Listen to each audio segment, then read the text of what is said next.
You're talking about Guntersville being tougher now. How much do you think? So 10 years.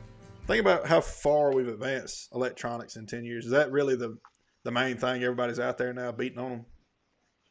Yeah, I don't know that it's even that.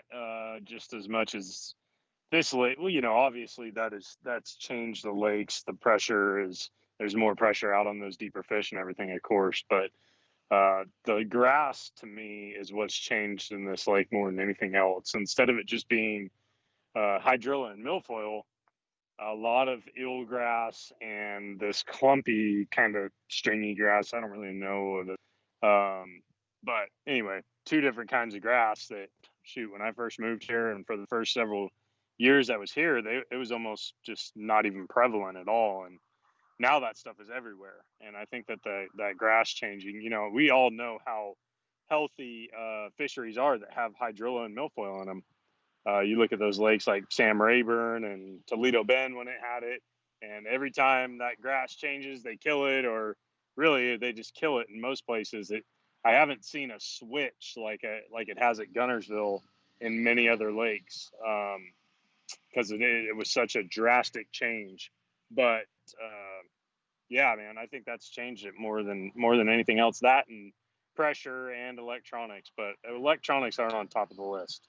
Yeah, especially, I mean, once they get out on the ledges, it's one thing, but as far as the vegetation goes, that's not even necessarily all the time going to be electronics deal. You're up there in a foot to 3 foot of water sometimes, and you can't get out there on those deeper spots with the vegetation. But that eelgrass, I hadn't thought about that really that much. I fished up there a little earlier this year in, I guess, February or something in a Bass Nation tournament, and that stuff was torn up and blown up on every riprap bank too. So it not only messes up the habitat, but it also messes up just fishing banks and stuff. Yeah, you can't make a good cast.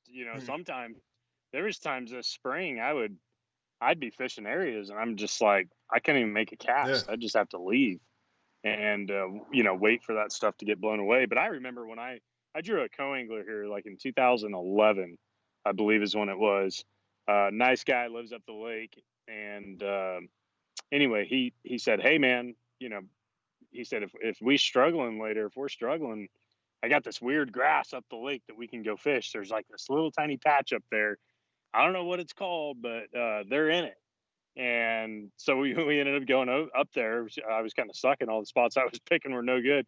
We go up there, and it's this little patch of eelgrass, and he caught like 15 pounds. I'm like, man, that's crazy. This is the only place you can find this stuff. And now it's literally everywhere, in every creek, all along the main river, and it's dominating. And I think it's choking out the hydrilla, to be honest. Milfoil is still growing in the creeks and out of the current. But the hydrilla that used to grow so much on the main river, it just seems like it's getting choked out by this eelgrass. Yeah, looking back, you probably thought you were on some kind of new little secret deal, and now you probably wish you'd have poisoned it whenever you first found it. Yeah, no doubt.